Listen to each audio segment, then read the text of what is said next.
Hello, everyone. Happy week before a big holiday week, or however you celebrate. I'm Kyler Cheatham. I'm your host today, and I'm excited to be able to have this conversation. We tried to make it as absolutely fun as possible, right? And talking about something that's not fun, but incredibly important. And this is contracts of any type that you're going into with a vendor, with uh, um, a, a different outside third party. This is absolutely critical because anything that you put in there, right, is absolutely set in stone. So a lot of times where we see our client community go wrong is entering in these contracts that they don't quite understand or it wasn't quite clear and they don't make it easy, right? So with that, I'm joined by Adam, which he has a wealth of knowledge in this overall conversation and actually does this a lot for our clients. So Adam, I'm excited to have you here today. Thanks for having me. Happy Friday, everybody. Good morning, good afternoon, good evening, wherever you're joining from. This is an important conversation, especially this time of year, right? So many people are having end of year contract negotiations with software vendors and providers that are in the thick of this, and they're planning to sign by the end of the day, December 31st. Software vendors have all these great deals. They're pressing to get all of this in before their year end. Some of them have intentionally moved their year end, like Oracle's year end is May, I think it is, if I remember right. Um, and there are others that are farther, like June, the fiscal year end for whoever. But right now, very many people, very many software vendors, very many providers are in the thick of their year end. So they're trying to figure out how to close some deals and um, make things happen fast, which can be challenging because they're doing that not just with you, they're doing it with a lot of other folks. So their capacity on it is limited. And so they're trying to move fast. You're trying to move fast because they're applying pressure and can cause you to make some mistakes if you're not paying attention to your contract stuff. So it's that time of year for a lot of fun things. So Yeah, absolutely. I mean, I think these lessons can really be evergreen. We tried to make it as holiday themed as possible because we're like, hey, let's do something fun, but talk about the thing that nobody wants to talk about while layering it in to a fun holiday theme. So these are important to read. They're critically important to understand. We see a lot of times what can happen when we don't do that. So before we kind of get into the nuances of what you should be looking for, what you should be considering, what can happen when you enter into these contracts and you don't really know what you're getting into, or you thought you bought something that you didn't really buy, yeah, um, and all of those different things. So kind of set the stage for us about like why this is so critical. well, I'll give you a live example of a Live. contract for a client that was signed months ago that we are figuring out how to unravel the problem right now. So um, they have two software integrations that are in scope for this project. They're two very specific. One's their Salesforce and document management. Okay, very specific. There's a mistake in the statement of work, which is a contract. Make no mistake, your statement of work is a contract that you're going to sign, and they're going to say, we're going to do these things. There's a mistake in that statement of work that says HRMS integration. It calls out a human resources management system integration. It does not call out a document management integration. The problem here is that we've been working on, the vendor has said and said time and time again, we are that was a mistake. We meant document management integration. Okay, so what does that mean? It means a lot of things, but it also means that it's non-specified. So we have a number of different problems that are coming from this. One is that this non-specific document management integration is only minimally in scope. Oh, you want to talk about document expiration dates? That's not in scope. Like, well, what is a document management system to you? Right? Like, are we just storing documents? Because that's not management, right? So that's thing one, and there's a change order that's being requested for that part of it, which is referenced as out of scope and is we're going to require additional work. Okay, fine. That's normal. Change orders are a regular thing. While your requirements were more complicated now than they were before, fine. That's it. The problem that we're now running into is that somebody has referenced the HRMS integration for this project, and so now it's a problem that has to be solved. Now we're talking about HRMS integration being in scope because it's in the statement of work, and somebody who wasn't involved in that conversation has now made it a conversation. How are we going to how are we going to integrate with the HRMS? All of a sudden, we're talking about integrating with Workday for a quality management system. That is not useful. It's not only not in scope, but the information that's in an HCM HRMS like Workday is not useful in a QMS system.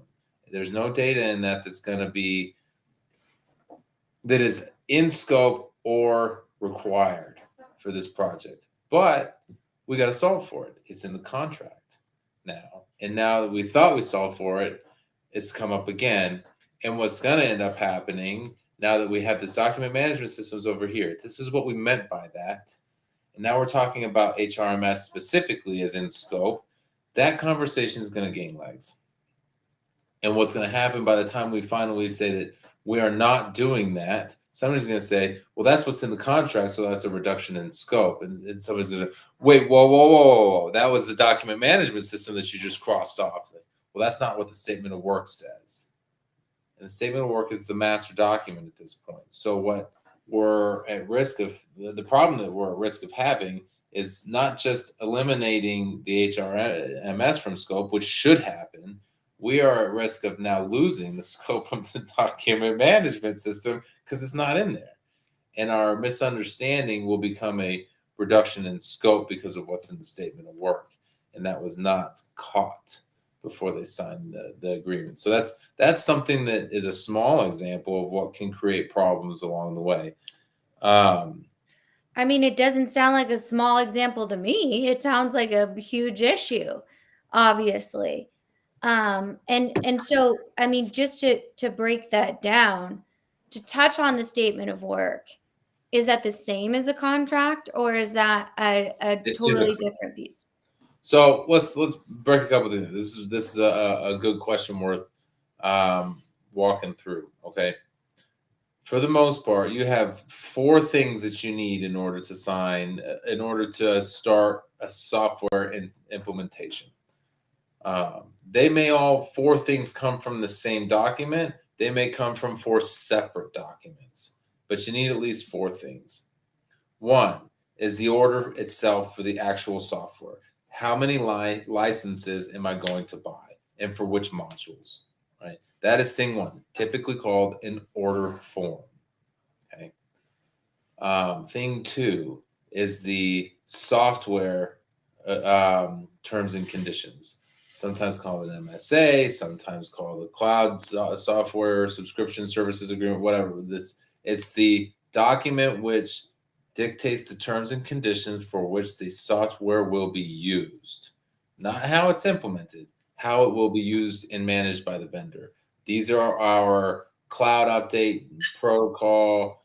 These are our subscription renewal dates, all of those things that are the terms and conditions of what it is you can expect from them, how they're going to manage data in the software, those types of things. All terms and conditions, different than the actual purchase of software.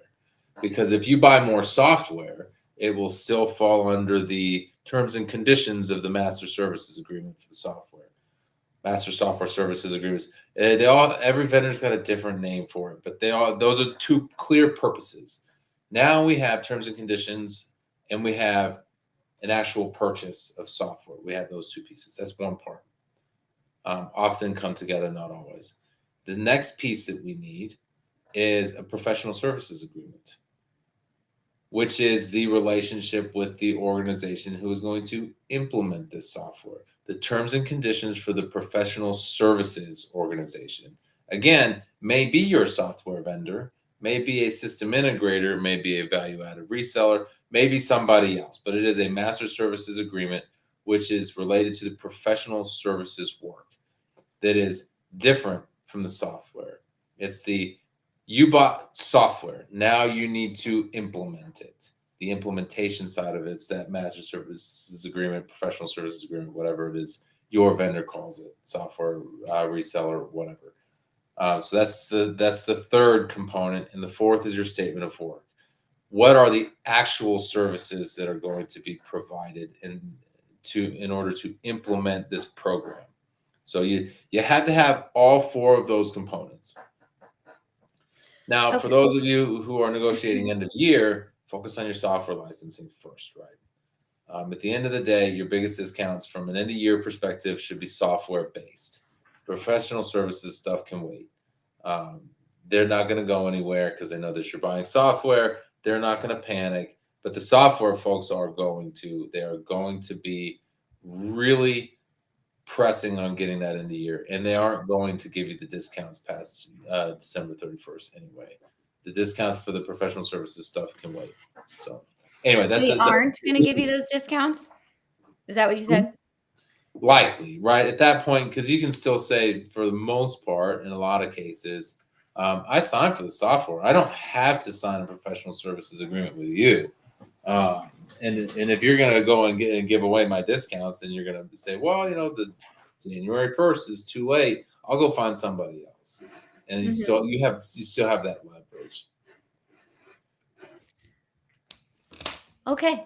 Well, good. I think that was absolutely really helpful. I definitely learned a lot from that conversation. So let's get to some of these questions, and that can kind of pick up on a few other things that we need to look at because there's a lot in this. It's very complex, right? You have internal alignment you need to get to. You have external alignment that you need to get to. You have a very ambiguous process that's incredibly confusing, and it's meant to be that way, right? That is the business model. The more your confusion, the more money that the software vendor is going to make from you because they are going to try and find all those discovery um, opportunities. So I think this is a good one, especially right now, right? How can organizations balance that speed, right? We got to do this. We got to, pick up on this number one thing you said, which is the order, the licenses, Mhm. with clarity during this phase, especially, with so many people out and so many people moving. And even if you're doing this after the fact, they're still going to push you on end of month, end of quarter, right? Like there's still going to always be a quota. And if you're buying Oracle, right, there's, end of year in May. There's all kinds of different things. It's always going to be a pressure conversation. So even if you're watching this after the first of the year into 2026, it's a good question. Yeah. So how do we balance speed with clarity during contracting? The short answer is to not go fast. That's the easy answer, which is take your time to do this right. Now there are scenarios where you have to move quickly. I have a different client who is looking at a very rapid implementation. They are in a rush. They have have other things that are applying pressure to this timeline. And so those are the more important business indicators. They have good reason to want to move more quickly. However, they are also in a space where they need to be wildly aware of the fact that speed is something that creates risk. So we need to, while we're moving quickly, find ways of minimizing the risk of the speed on this. And that's the challenge that we face with that one is how do we get this done fast while also making sure that we minimize our risk. Yeah, I like that. Be quick, but don't hurry. Yeah. The as fast as we carefully can moniker is a good one here. But some of it is, if the timeline is short, There are other things that you can do. You can accept a higher degree of risk, of course, which is not recommended in a legal contracting scenario. You can also pour resources into it, right? You can hire third party help that are experts in this in an area that you are not. That's something else that you can do to help minimize that risk by bringing on somebody that's good at it and does it day in and day out, so that you can leverage those skill sets. And that's a good spot to start as well. I think that there are a whole host of other things and other questions in here that tinker on a couple of things that are what about what they said is going to be in there. We have protection should buyers insist on when future capability is implied. That's a really good question. The answer is actually held within it. None. Future capability is implied, right? That means that it doesn't exist today. It may never, right? It's future capability, so it doesn't exist, and it's implied, which means that it may be there, it may not one day. And even if it is, it's probably not going to be there exactly the way you think it is. So, from a perspective of future capability, if it's not written in your contract, it doesn't matter. And there are actually clauses in this. I promise you, somewhere in one of those 4 documents that I just told you, there is a clause that basically says everything that we told you, whether it was written, spoken, implied, or stated clearly, is not doesn't matter. It doesn't matter whether it influenced your decision to purchase our software or not. You are telling us that you are buying it anyway, regardless of what we told you it can do. The language in it's very legalese, but if you look for it, you will find it. It literally says, if you break it down to what it means in everyday terms, we promised you a lot of things are going to be in this. We promised you that it can do things. We led you to believe it can do more than that. And we have been telling you along the way that these are the reasons that you should buy our software. Regardless of all of those statements, we are saying in this single clause, none of that is true. And none of that is grounds for any type of legal action against this contract. You cannot cancel your contract because we told you something exists, even if it doesn't. You cannot cancel your contract, even if you said, I'm going to make a decision based on whether or not you tell me this is in there or not. And then they say, yes, it is. All right, I'm going to decide based on that. This clause literally says that doesn't matter. Just because you made a buying decision based on information that we gave you doesn't mean that we're legally responsible for any of that, whether it was written, spoken, implied, or clearly stated. Oh, so This transparent, right just was it the was super shady. Like the it's that's the ethical nature of this entire situation. Like, right. It's it's I highway don't know how these lawyers sleep at night, but, it They might as well say it's going to have our logo on it. You're going to buy it. We told you you're going to buy it from us, but it's actually somebody else's. We're actually we told you that we're Oracle, but we're actually selling you SAP. And so you can't sell us. You can't sue us if SAP doesn't do what we told you Oracle does, because it's not that none of that matters. absolutely.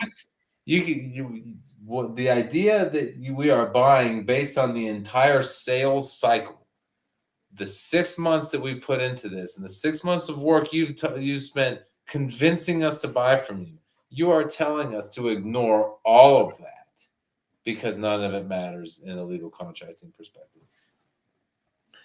It's wild. It's wild out here.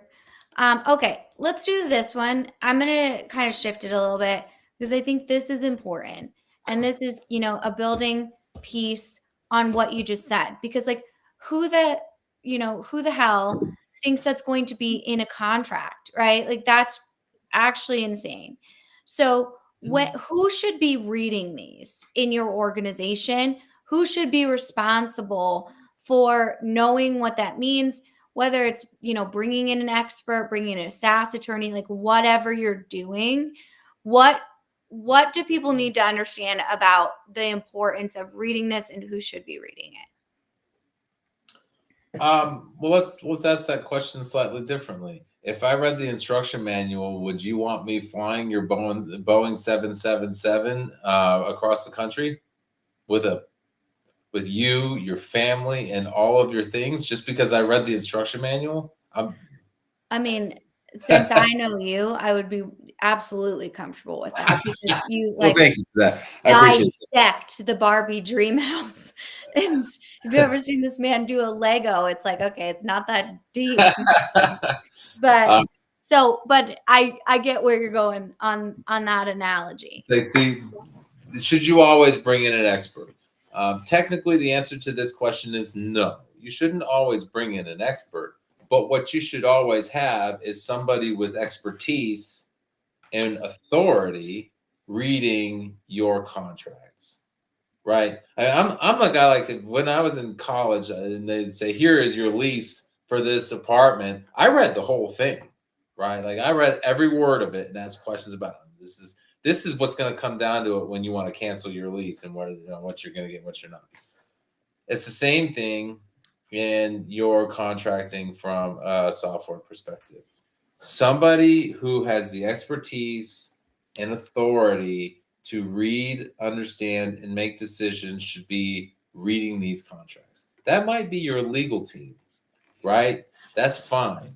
And your CEO may say, "My legal team reviewed it. I'm good to sign this," because they have the authority to negotiate this. That's the key part of it, right? You can hire an expert who has the experience to come in, and we can do this. We do it quite a lot. I'm in the middle of it for a number of different organizations. But somebody needs to know what those words mean from an experience perspective because they've been there before. And whether that means you hire them from outside or there's somebody on your team doesn't matter. You need the expertise because it will come back and bite you because it's designed to do that. It's not designed to protect you. It's designed to protect your system integrator and your software vendor. So Mhm. having that skill set is important. If you do not have it in house, you should hire it out. So Yeah. that's a part of the conversation. There are two parts of negotiations, though. Too. This is an important Mhm. piece of it that we're working through with a number of clients right now. One of them is the legal terms and conditions. Right. This is you worded it this way. It needs to be worded this way so that it is legally protecting me more than it protects you. Whatever. Um, that's different than the commercial terms, right? We're going to bill you twice a month. We're going to our terms are net 15. Our you had to pay the whole licensing fee up front for the next 5 years. Blah blah blah blah blah blah. That's different. Here are our rates for our consultants. Here is the software licensing cost per module. All of those things. Those are commercial terms that are negotiable as well. And that's a different conversation, but you need to do both. You got to negotiate the money and you got to negotiate the terms. And you need to have people who are on that for you. Because if you just negotiate the terms, you'll pay more than you ought to. If you just negotiate the money, you will have a significant risk that the money will be gone forever and you will have no software. Okay. That's really, really helpful. And I mean, just so the audience understands like how absolutely psycho on these contracts, it's like bled over into my life. I had to sign a contract to sell Girl Scout cookies for our 5-year-old Girl Scout. This and they were like, you need to sign it. You need to sign it, Kyler. Like, just sign it. And I'm like, I've got to read every single word. My last name is Cheatham at this point. We've got a reputation to protect about like, are we going to be financially responsible for 40 boxes of tag-alongs, right? Like we've got to know. We've got to know. And I mean, shameless plug. You want some Girl Scout cookies, you can hit us up. Because we're winners over here.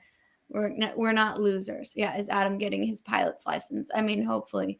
Maybe that would save a lot of client money though. Like we've got, as if he could fly himself to all of those types of different things. So, One day.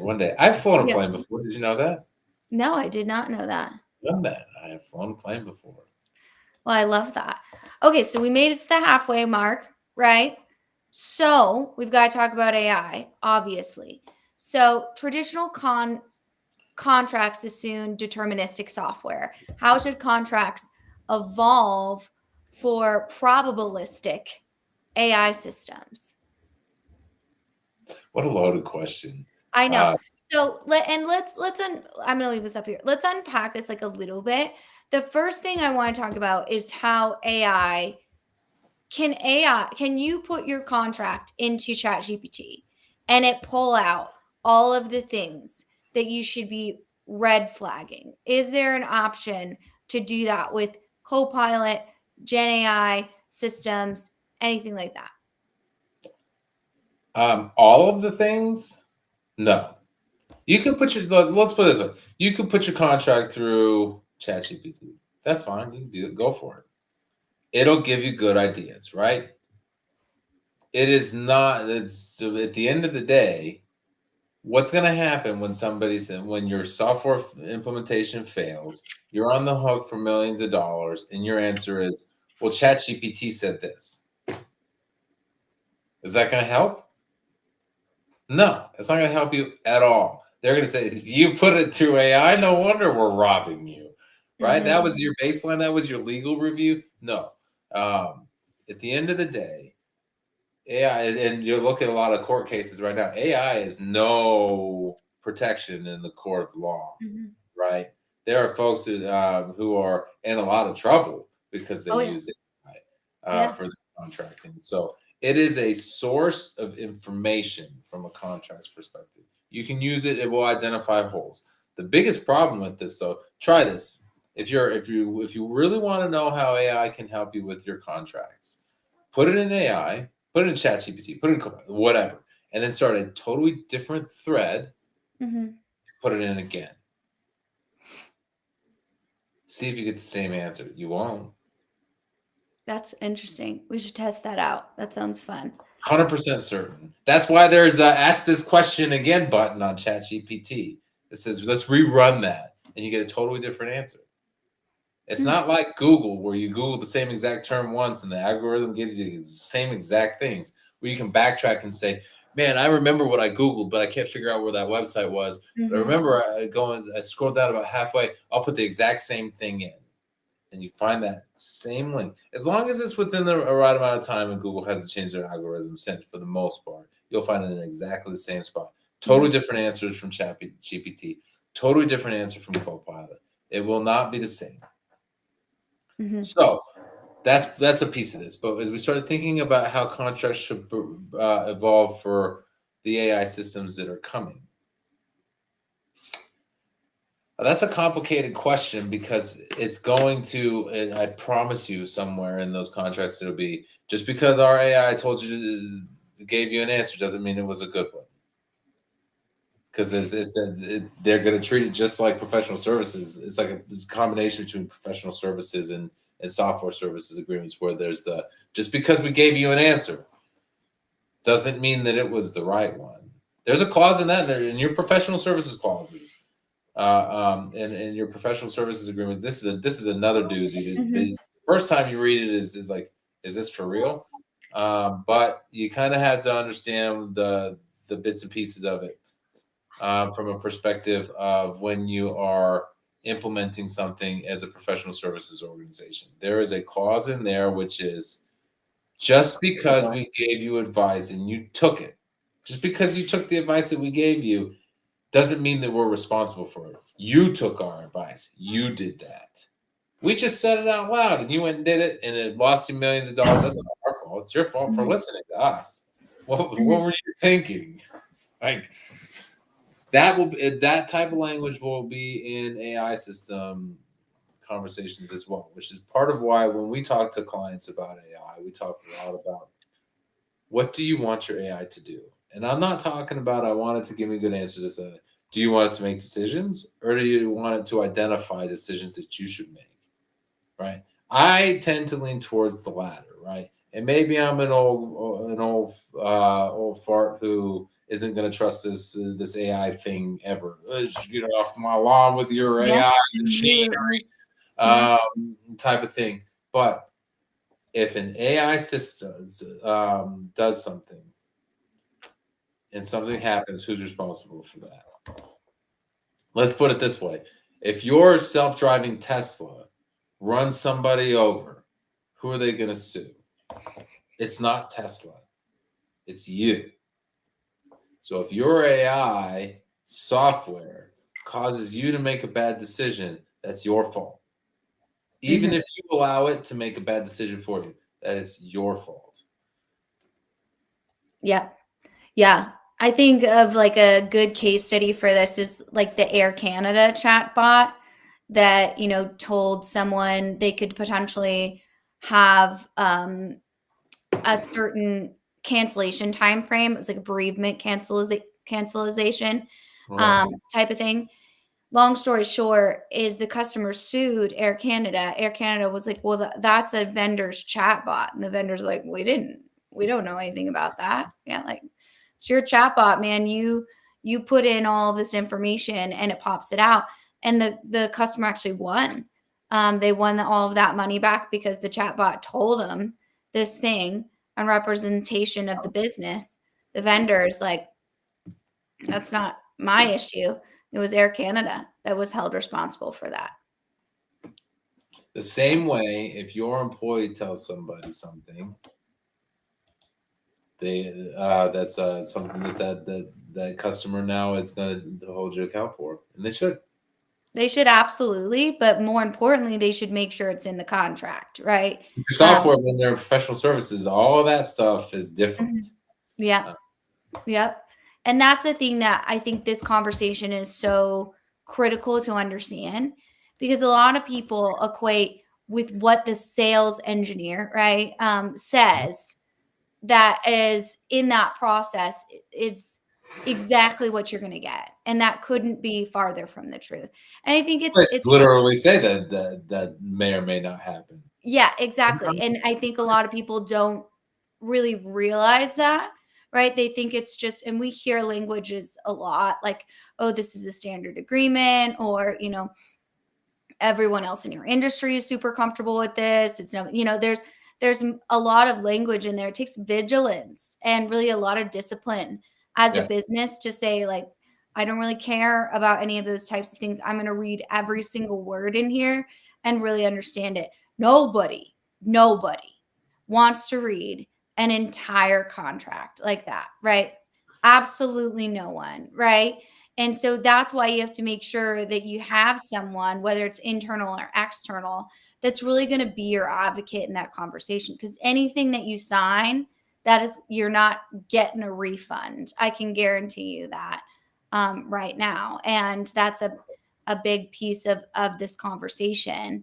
And so I think for AI contracts, that's especially if you're working with, a chatbot or something like that, understanding that having those terms and agreements in as far as like what output is acceptable is going to become more important.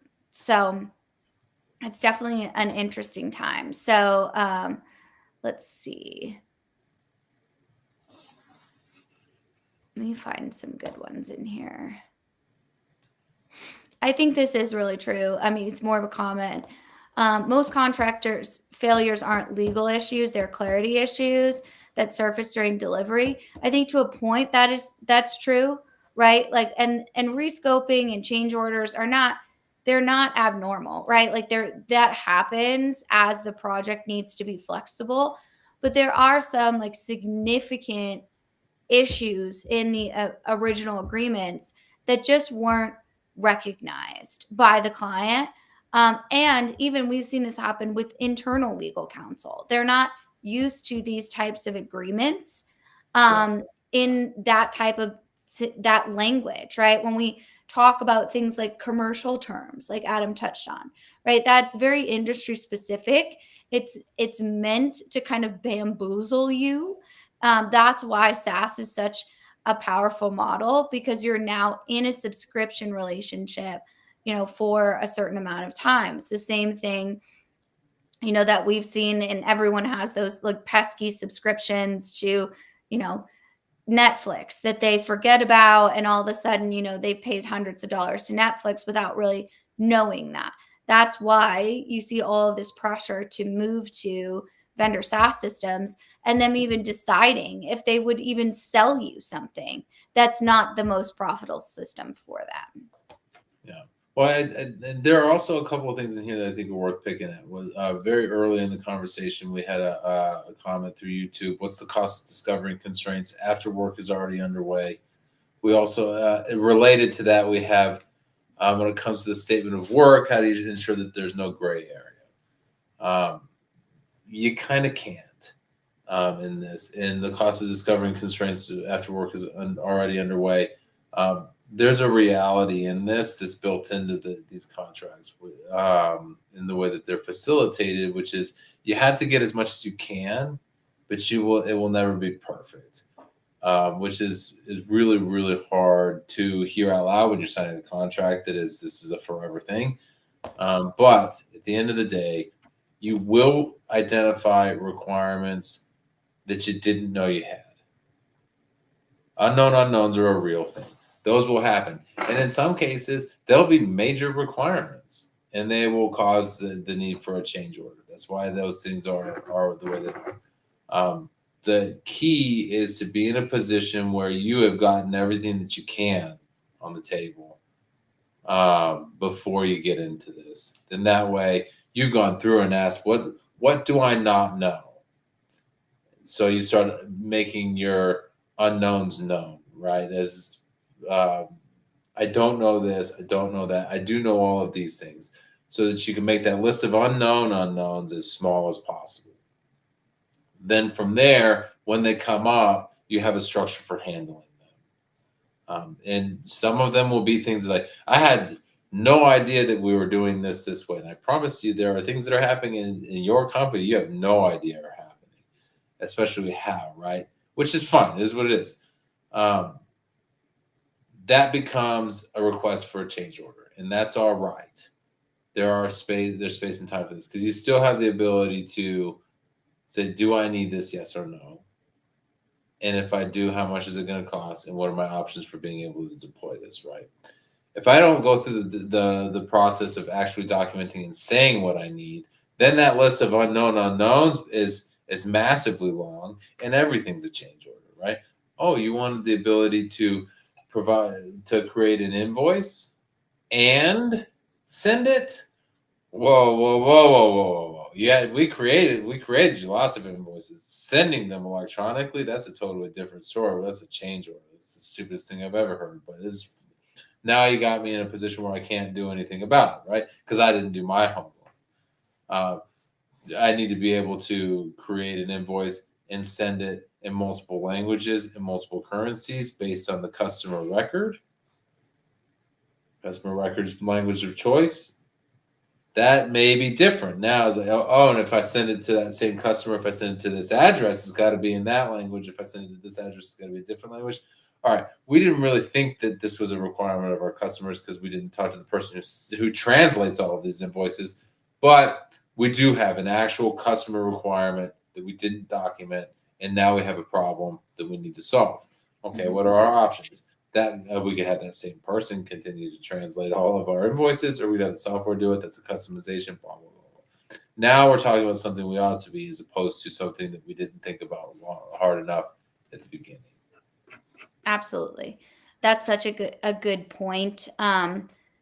There because and I mean I think that level of radical acceptance is there always going to be some gray area, but there's not going to be a level at which that you don't have to be disciplined on your requirements. It's the same thing we talked about last week. If you haven't seen that video, I highly recommend it. You can find it on the Confluential YouTube channel or on our LinkedIn profiles. But that piece kind of really talks about the discipline of requirements and how you actually capture them and how critical they are to the entire process before you even get to this step. For sure, you should have gone through all of those different pieces, but you're not going to get everything. And sometimes, a change order will be required. It just is, you can't assume that your vendor, even though they say they're a partner, they're not going to make that leap for you. You have Yeah. to figure that out, and sometimes that's painful to go through. Well, and I think that what's another thing that's important about this part of the discussion is that having people help you with this is a significant effort, right? So I've got all these contracts that I'm working through, and now that I've got all these contracts that I'm working through, I feel like I need some extra help with this, but I don't have time for that. Hmm. That's a challenge along the way. And the reason I bring this up at this point is that I like the concept of an implementation network, right? I am a firm believer that you should have your software integrator focused on the software. Don't ask them to do something that's not in their set of core competencies. Don't ask them to provide you advice on change management. Don't ask them to run your entire program management office. Don't ask them to do any of those things. They are not good at those things. And even Hmm. if they were, it's not catered towards your interests, it's theirs. They are running this program so that they can get their part done, which means they get paid, right? As far as going live as that's their target. Where the bits and pieces fall out after that, that's your problem. We went live, pay us our money, right? That's if you if you put yourself in a spot where your system integrator is managing all those bits and pieces, then the only thing that they will be accountable for is collecting your money and turning on the software. That's it, right?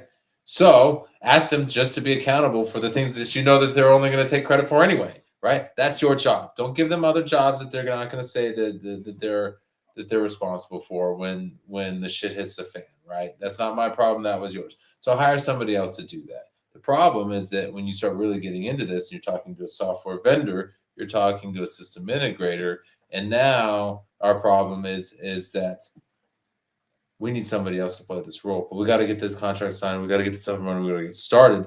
You're already in the kickoff mode, and Hmm. you now I got to talk about another partner, another set Hmm. of contracts. Yes, yes, you do. Because I can Hmm. promise you, if you don't do that now, it will become your problem later, and that problem will be bigger and will cost you more money because you'll be Hmm. asking somebody to do something that they're only doing for the money. They're not good at, and they are going to wash their hands of that responsibility as soon as you have a problem. They say the Absolutely. one throat to choke, one hand to shake. Whatever stupid moniker they're using is just another sales tactic that is going to show up in a clause that says, just because we told you that we'd be responsible for it doesn't mean that you should buy based on the fact that we Hmm. told you we'd be responsible for it, because we can't be responsible for anything that we told you other than what's written in this contract, which doesn't include that we will be responsible for that. Absolutely. I mean, so I mean, just to play devil's advocate in that, though, to kind of unpack this, that is another set of contracts, right? But then it's also another set of expectations to manage, right? And another level on your team that you need to kind of now manage this network, not just one vendor. How do you approach that? That's a great question, and the person that you should be talking to is somebody that can help you manage that network, right? Someone who's actually willing to say that that is my responsibility, and if it falls apart on that, you can fire me for that Hmm. because I didn't do my job, right? That's what you should be talking about. And the last thing, and this legal is going to be the king of this, but the last thing that should be a piece of your logic that is, yes, Marcus. The Speaking last of thing that you should legal. really be thinking about is, how do I make this happen as fast as possible? Because I promise Hmm. you, making this happen as fast as possible is the wrong thing to happen. And Hmm. if your major decision marker on this is, I need to make a decision by the date that the software vendor gave me, you are in the wrong spot. Taking your time to get it right will save you more money than your software licensing discounts are going to get you along the way. I promise you, every time. It will cost you more money to litigate your implementation than it's written out as on paper right now. Just is that way. So having some is, I gotta wait, I gotta pull this other thing. It's gonna cost me more time. It's gonna cost me more money. It will cost you less time and less money to do it now than to do it after the problem has already become an issue. Yeah. So that again, speed, but not hurry. right? As fast as we carefully can. Yes, right. So, from that perspective, are there levels of priority in these types of contracts? So, say, we got kind of our mindset of like, this is no joke, right? We either Yep. need to know someone internally that understands that, externally. Do you have to go through that process with each one of these in the two negotiation parts that you talked about? System integrator, software vendor, client advocate, all of these different people that are going to be involved in these Yep. conversations. Well, and in that space, yes, there are priorities. There's a list of priorities, and they should be thought of as the replaceability and the impact on your business. Right? You sign a contract with a software vendor. You have that software for 5 years, and you're going to pay for all 5 years of that up front. That money is never coming back. Period. Right? So you need to make sure that you understand what that means. Now, probably the challenge with this is that that's going to seem like the bigger issue, but it needs to be balanced with the size of impact that your system integrator is going to have. Because the answer is going to be the software works. Your software provider is going to say, "Hey, man, all I did was give you some licenses, and the licenses work. They work for everybody else. You can't prove that the software doesn't work." Um, even if you think you do, good luck on that because that's a long conversation. The bigger impact, and this is a personal opinion, not a legal opinion, um, is that your system integrator contract is where the things are really going to be the most important because it's the way that your system integrator does things that's really going to screw you if you get it wrong. It's the we didn't build this properly to be able to ship. We didn't build this properly to be able to collect payments, to be able to pay our vendors, to be able to pay our employees. And those are the things, those bad builds are what's going to cost you millions of dollars when you flip the switch to go live and your company doesn't function. It's not your software vendor that you're going to go after. Mm-hmm. So while that money is gone, and you should understand that that's it. That's pretty clean and clear cut. When you're talking about your system integrator, that's a different story, and you should pay more attention, in my opinion, again, to what's in that contract and where it is your wiggle room is, and how it is you hold them accountable for a good build into that. The other part of it is that you're responsible for some of this execution as Yeah. well, right? At the end of the day, when it comes down to it, there are plenty of cases where I've worked on, from an expert witness perspective, where the client sues the vendor, the software provider, over something, and they say it's the system integrator's fault. So then they sue the system integrator, and then Mm-hmm. what happens is they both point the finger at the client. Mm-hmm. And the clients, I promise you, you will not be able to say that you are as clean as a whistle in this. You will have made mistakes, and those mistakes will lead to wiggle room in interpretation, and that's where you're absolutely toast. We didn't do our part, you didn't do your part. And then when you start to bring it in front of a group of people who are going to make this decision, whether it's a judge or an arbitrator or whatever, they're going to say, "Well, everybody screwed this up. You're all Mm-hmm. in it together. So sorry. Why don't you just fire them and move on?" And they said, "Well, my business is in the gutters." Like, well, you're Sorry, partially dude. for that too, aren't you? Yeah. That's part of why what I like about what we do at the Confluential is that we're not here to simply say, like so many other firms are, your system integrator is out to screw you and take Mm-hmm. your money. That may be true, right? That may be abundantly true. You should have somebody whose job is to help make sure that that doesn't happen. However, the bigger problem is you. You are the bigger problem. So, what we're looking for in that space is a partner who can say to you, "This is your job and you're not doing it." Mm-hmm. In that way, you have two benefits. Number one is your likelihood of keeping things on track is significantly improved if you have a coach who can tell you how to do it. Mm-hmm. Right? Yeah. The second piece is then that way, if you do have a problem, you can show all of the work that you did to get it right. And that still might not help. I'm not saying that this is a silver bullet by any means, but it does help quite a lot from a perspective of being able to do things properly. So, Most definitely. Yeah, and I again, I think it's one of those, like, really nuanced type of implementation networks. Like, you don't know what you don't know. Like, especially if you're replacing something like a 30-year-old green screen and you're not even really sure what's under that hood, and you don't even really want to look, right? Because yeah. the person that wrote all of that custom code retired 5 years ago, and you're kind of just in the situation, you're like, let's get this fixed.